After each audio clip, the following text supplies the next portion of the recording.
I'd like to talk to you today about the law of attraction and manifesting. There's a lot of information about it these days, and I find that I don't agree with all of it, but I have had some amazing miracles that I've created in the past. And I think that I would like to discuss a few of them today because I didn't do it the way that people teach it nowadays. For example, there was a time when my younger brother had gone to Toronto on a trip, and he was a teenager at the time. He'd never traveled before, and we got a phone call around midnight that he was missing. His friend who was supposed to pick him at the airport couldn't find him, and my parents started to freak out. And I thought, well, they're going to have a heart attack by morning if I can't find him. So I thought, I'm going to phone every hotel in Toronto and keep phoning because maybe that's what he did. Maybe he just checked into a hotel or lost his friend's phone number or something.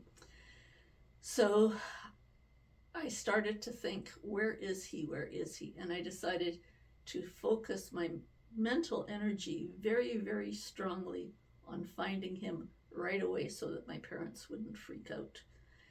And I did something with my mind, which now I realize was manifesting through the law of attraction. And I intensely focused on believing that I had already found him. And in those days, this was long before the internet. It was before fancy telephones like they have nowadays. So I had no idea what were all the different hotels in Toronto. And there was no way to find their phone numbers. There wasn't any way to phone. You had to put your phone calls through with an operator. So I asked the operator to put me through to the first hotel she could come up with at random. And I focused very intently on believing that we had found him. And so she put the phone call through to that hotel, and I said, I wish to speak to so-and-so at the hotel. And I gave them my brother's name and his city. And the clerk at the desk said, oh, you mean Joseph so-and-so?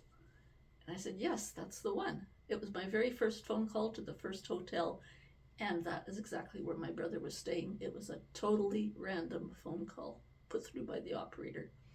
So my young brother, who was in Toronto thinking he was finally free of his family and everybody, he gets a phone call at 2 a.m. from his sister. And it was a miracle that I found him, but I did it because I intensely thought, I gotta do this, I gotta find him. I was very amazed I found him with one phone call, so was he. But that was not where it ended. I found several other people later with one phone call.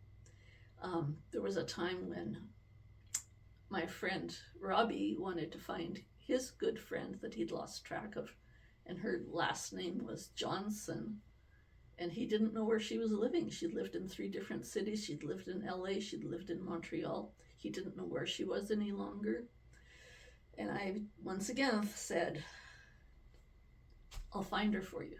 Don't worry. And I intensely used my mind to think I had found her successfully. I went through the operator again. I said, I want to speak to Dee Johnson from, let's say, Kalamazoo. That was one of the cities she'd lived in. She'd also lived in a few other cities.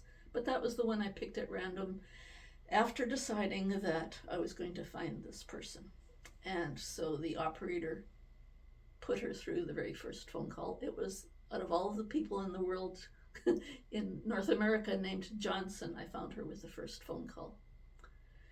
Many, many, many, many years later, I also found the family of a guy from Austria who had lost his family when he had been kidnapped by Nazi soldiers during World War II. He was desperately looking for his family, and he didn't know where they were, but this reminded me of all the other times that I had successfully found people, so I tried it again. I used my mental power, and then with the first email I sent, I found his brother, even though his family had moved to a different country and they had changed their last name. So I knew there was some kind of power going on. I didn't think it was just me. I thought it was a universal power. How does it work?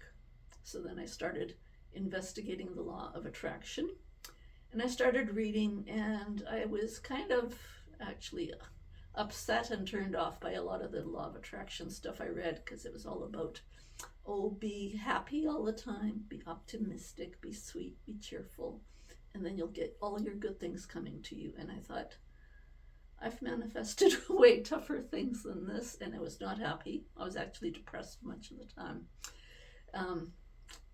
And I thought, the more I started learning about the law of attraction, the more I disagreed with how a lot of it is being presented. Then when I learned about the law of assumption, I thought, well, this is closer. This is more about the power of your belief. It's not about being happy and grateful all the time. So then I kept reading, and I started to actually write some books. And nowadays I've got, right at the moment, probably about 4 or 5 books up on my site on Amazon. And you might find that they give you a totally different perspective on the law of attraction, because a lot of what you've been told, I believe, is wrong information. It's not that hard. You don't have to be happy. You don't have to be grateful. You can manifest what you want with the power of your mental intention and strong belief. But a lot of the other stuff, you don't have to do it.